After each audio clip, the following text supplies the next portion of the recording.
शिजा शार्दुल के साथ उसके कमरे में थी और वो उसके जख्मों पर मरहम पट्टी कर चुका था। महीनों से ये दोनों एक साथ थे, लेकिन आज पहली बार ऐसा हुआ था कि ये दोनों वयस्कों की तरह एक दूसरे से बातचीत कर रहे थे। शिजा के चेहरे से आज शार्दुल के लिए उसकी फिक्र और उसका एहतराम साफ झलक रहा था, और शार्दुल के चेहरे पर शिजा के लिए प्यार और सोनी पर गुस्सा दिख रहा था। बातों ही बातों में शार्दुल ने शिजा को बताया कि वो बचपन में बहुत घबराया हुआ सा रहता था और बहुत रोता था, क्योंकि शुद्ध खून वाले पिशाचों के परिवारों की परंपरा के अनुसार उसकी मां ने उसे और उसकी बहन को बहुत छोटी उम्र से ही लोगों के कत्ल और लाशें दिखाना शुरू कर दिया था। हालांकि वो उसे सीखने की और समझने की कोशिश करता था, लेकिन मन ही मन अपनी कम उम्र में वो घबराया करता था। अपनी मां को उसकी कभी भी ये बताने की हिम्मत नहीं हुई कि उसे खून खराबा देखना अच्छा नहीं लगता था। शार्दुल ने शिजा को यह भी बताया कि उसकी मां महजबीन एक बहुत ही सख्त दिल महिला थी, जो किसी की जरा सी गलती पर उसकी जान लेने से बिल्कुल नहीं झिझकती थी। उनकी नजर में गलती की कोई माफी नहीं होती थी। ये बात सुनकर शिजा की ये गलतफहमी भी दूर हो गई कि शायद महजबीन शाह मलका जान की तुलना में एक अच्छी महिला रही होगी।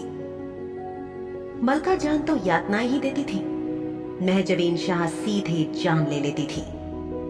लेकिन ये सब बातें जानकर शिजा को शार्दुल के लिए बहुत बुरा लग रहा था कि छोटी सी उम्र से ही उसे क्या कुछ सहना पड़ा था। एक नन्ही सी जान के लिए इतना ज्यादा भावनात्मक स्तर का द्वंद्व अच्छा नहीं होता। शार्दुल सहता रहा और कभी किसी से कुछ न कह पाया। जब शिजा ने शार्दुल से उसके दिल के भ्रष्टाचार की शुरुआत के बारे में पूछा, तो शार्दुल ने उसे बताया कि ये उसकी मां के जीवित होते हुए ही शुरू हो चुका था। शार्दुल की मां उसकी जांच करवाने के लिए उसे परिषद की प्रयोगशाला भी लेकर गई थी, लेकिन ये संक्रमण शार्दुल को आम पिशाचों के उलट बहुत ही अलग तरीके से मिला था।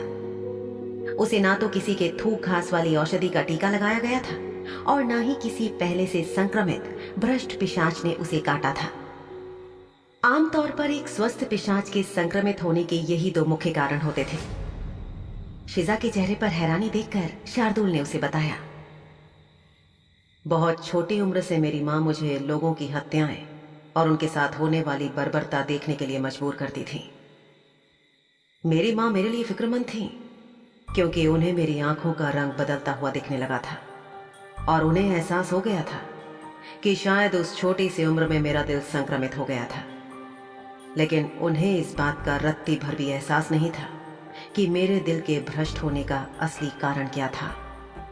शार्दुल के चेहरे पर एक व्यंग्य भरी मुस्कान आ गई और फिर वो बोला, शुद्ध खून वाले पिशाचों में से हर एक व्यक्ति में दर्द और भावनाओं को सहने और संभालने का अलग अलग स्तर होता है। कुछ लोग भावनाओं को बहुत अच्छे से संभाल लेते हैं और कुछ लड़खड़ा जाते हैं। सबसे कमाल की बात यह है कि मुझ में जो संक्रमण सामने आया वो कभी भी अपने चरम पर नहीं पहुंचा। अगर ऐसा होता तो शायद मैं भी पागलपन की हद तक पहुंचकर लोगों को मारता फिरता और फिर अंततः खुद ही मर जाता। जब भी भ्रष्टाचार चरम पर पहुंच जाता है तो लोग खुद को संभाल नहीं पाते और खुद अंधेरी मौत के साए में बदल जाते हैं। शार्दुल, जो शुद्ध खून वाले पिशाचों की दूसरी पीढ़ी से संबंध रखता था, उसका शरीर संक्रमण या भ्रष्टाचार को दिल से दूर रखने के लिए काफी मजबूत था। हालांकि कुछ पिशाच संक्रमण से बहुत जल्दी और गहरे तक आसानी से प्रभावित हो जाते थे, जिससे उनकी मृत्यु हो जाती थी, जबकि कुछ ऐसे भी थे जो भ्रष्टाचार के अवर्णनीय दर्द से जूझकर ठीक होकर उभरे, इससे पहले कि उनके दिल के मूल में अंधेरा छा जाता और मौत हो जाती। उन्हें उनके दृढ़ इच्छा शक्ति और संयम ने उन्हें बचाया। पिशाचों के दिल के संक्रमण को लेकर ऐसी बहुत सी बातें थी जो कुछ अनजानी और कुछ अनसुनी थी। शिजा को कुछ भी समझ नहीं आ रहा था कि वो क्या करे या कैसे शार्दुल की मदद करे। लेकिन जब से शार्दुल ने अपने बचपन के बारे में बात की थी और उसे अपना दिल संक्रमित होने के कारण के बारे में बताया था, वो काफी परेशान थी। उसे ये जानकर ज्यादा तकलीफ हुई थी कि शार्दुल की मां को इस बात का एहसास तक नहीं था और शायद इसी वजह से शिजा शार्दुल की मदद कुछ ज्यादा हद तक करना चाहती थी। उसके लिए पिशाचों की दुनिया अभी भी काफी नई थी और उसने भ्रष्टाचार के बारे में केवल सुना था, और वो भी सिर्फ शार्दुल से। उसे इस बारे में ज्यादा जानकारी नहीं थी, लेकिन फिर भी वो शार्दुल के लिए मददगार साबित होना चाहती थी। इस वक्त उसके दिल में जो भावनाएं उठ रही थी, उन्हें समझना या किसी को समझाना बहुत मुश्किल था, और कोई नया व्यक्ति उनके बारे में सुनता तो जरूर शिजा पर शक करता कि ये अचानक से उसे क्या हो गया था। कल तक शार्दुल को खड़ूस और अड़ियल कहकर उससे चिढ़ने वाली लड़की आज उसी के लिए फिक्रमंद थी। ये अचानक हुआ हृदय परिवर्तन था। शुरू शुरू में जब शिजा शाह हवेली में लाई गई थी तो उसे शार्दुल पर बहुत गुस्सा आता था, बल्कि वो उससे नफरत करती थी, क्योंकि कभी तो शार्दुल उसे भूखा रखता था और कभी फर्श पर बैठाकर उसकी बेइज्जती करता था, जबकि बाकी सभी लोग मेज कुर्सी पर बैठकर भोजन करते थे। शुरू में शार्दुल ने उसे धमकी भी दी थी कि अगर वो कभी बचकर भाग गई तो वो उसे पकड़कर वापस ले आएगा, और जब शिजा ने ये पूछा कि कैसे, तो उसने कहा था कि वो उसकी बड़ी बड़ी तस्वीरें बनवाकर श्यामला से लेकर लियालपुर तक लगवा देगा, और ये तस्वीरें तब तक गली कूचों में लगी रहेंगी जब तक शिजा को ढूंढकर वापस शार्दुल के पास नहीं लाया जाता। तब शिजा बहुत डर गई थी, लेकिन आज इसके बारे में सोचकर उसे बहुत हंसी आ रही थी, क्योंकि शार्दुल के पास वास्तविकता में ऐसा करने का कोई तरीका नहीं था। पहली बात तो ऐसा करने के लिए उसे शिजा की बहुत सारी तस्वीरें बनवानी पड़ती, जो एक चित्रकार ही करके दे सकता था। लेकिन किसी भी इंसानी चित्रकार के चित्र बनाने की संख्या की एक सीमा होती है, और इसके अलावा बनाया गया चित्र शिजा से हूबहू मिलेगा, इस बात को कोई निश्चित तौर पर कह नहीं सकता था। शिजा ने मुस्कुराते हुए सोचा कि ऐसा तो एक ही हालत में हो सकता था कि जब शार्दुल साहब को खुद को चित्रकला आती हो और वो खुद उसका चित्र बनाते। इस एक लम्हे में बहुत सी चीजें बदल गई थी, और वो खुश थी कि उसे काले बाजार से खरीदकर बचाने वाला व्यक्ति शार्दुल था।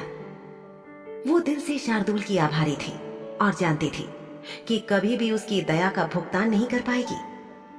हालांकि आदमी थोड़ा सा अकड़ू था और बोलते समय कुछ भी कह डालता था, लेकिन शिजा से उसने अपनी भावनाओं के बारे में जो कुछ भी कहा था वो दिल से कहा था, और ये बात शिजा ने उसकी आवाज में और उसकी आंखों में महसूस की थी। तभी शार्दुल ने उससे कुछ कहा, और उसकी आवाज सुनकर शिजा अपने ख्यालों की दुनिया से बाहर आई। मुझे नहीं लगता कि ये काम कर रहा है, तुम कोशिश करना बंद करो शिजा। शिजा ने अपने दोनों हाथ शार्दुल की छाती पर रखे हुए थे, और इस वक्त वो उसके बहुत करीब खड़ी थी। उसने अपना सिर उठाकर शार्दुल की आंखों में देखा तो शार्दुल बोला, तुम्हारा उत्साह देखकर मुझे खुशी होती है, लेकिन मैं अच्छे से जानता हूं कि कब किसी व्यक्ति में भ्रष्ट दिल को ठीक करने की क्षमता होती है। तुम्हारी क्षमता अभी पूरी तरह विकसित नहीं हुई है। शिजा वाकई किसी भी तरह शार्दुल की मदद करना चाहती थी। उसने कुछ देर सोचा और फैसला किया कि किसी चीज को करने की अपनी खसंता को परखने के लिए आपको वो काम करके देखना होता है। इसलिए उसने शार्दुल शाह से कहा कि कोशिश करने में कुछ भी गलत नहीं है। लेकिन शार्दुल ने उससे कहा, हाँ तुम ठीक कह रही हो, लेकिन कोशिश तब करना अच्छा होता है जब तुम्हें पता हो कि उसका कोई फायदा होगा। जहां उम्मीद होती है वहां कोशिश करना अच्छा होता है, और बेफजूल की जो उम्मीद होती है उसके कारण सिर्फ मानवता खोती चली जाती है और कुछ नहीं। ये बेफजूल की उम्मीदें ही होती हैं जो कंधे पर न जाने कितने बोझ उठाए खुशी से रहती हैं। शार्दुल की बात का जवाब देने के लिए शिजा ने ये बात कह तो दी, लेकिन उसे पता नहीं था कि ये सही है या गलत। वैसे भी अगर उसके काम से या उसके शब्दों से शार्दुल की मदद नहीं हो पा रही थी तो उन दोनों का कोई फायदा नहीं था। उसने शार्दुल से कहा, आपको काली चुड़ैल बुशरा की बात याद है ना, कि मैं एक जल तत्व वाली सफेद चुड़ैल हूं। अगर मैं जहर को पानी में और खून को भी पानी में बदल सकती हूँ, तो मेरे अंदर आपके खून के हानिकारक तत्वों को बदलने की भी क्षमता होनी चाहिए ना। और वही कोशिश मैं कर रही हूँ, लेकिन आप मान ही नहीं रहे। शार्दुल ने शिजा की बात धैर्य से सुनी और बोला, क्या तुम मेरी बात सुनती भी हो नन्ही चिड़िया? अब तक तुमने जो भी चीजें सुधारी या बदली हैं, उन सबको तुमने पानी में बदला है, फिर चाहे वो काली चुड़ैलों की औषधि थी या फिर खून। लेकिन क्या तुमने कभी इन चीजों को फिर से खून में बदलने की कोशिश की है? मेरे शरीर में खून है जो संक्रमण से सूखता जा रहा है। खून में कोई संक्रमण नहीं है, भ्रष्टाचार दिल का है। क्या तुम मेरे शरीर में बचे हुए अच्छे खून को पानी में बदलकर मुझे मार डालने की योजना बना रही हो? शिजा, चाहे इंसान हो या पिशाच, शरीर के अंदर का खून ही तो होता है जो हमें दौड़ने फिरने और काम करने की ताकत देता है। तुम मेरे खून को बदलने की कोशिश में अगर इसे पानी बना दोगी तो मैं मर जाऊंगा ना? शार्दुल ने जो कहा था उसमें सच्चाई थी और वो बात सही थी। शिजा ने सोचा कि वो तो केवल मदद करने की कोशिश कर रही थी, लेकिन अगर वाकई शार्दुल की बात सच हो गई तो वो मदद करने की जगह चीजों को और खराब कर बैठेगी। शार्दुल आगे बोला, मैं तुम्हें सिर्फ अलग बिंदु बता रहा हूं जो इससे जुड़े हुए हैं, लेकिन अगर तुम्हें लगता है कि ये काम कर सकता है तो मैं तुम्हें कोशिश करने से नहीं रोकूंगा। चलो शुरू करो। लेकिन इस वक्त तक शिजा का आत्मविश्वास हिल गया था। वो सोचने लगी कि क्या होगा अगर उसने कुछ ऐसा कर डाला जो करने की उसकी मंशा नहीं थी। अगर उसकी वजह से शार्दुल को कुछ हो गया तो?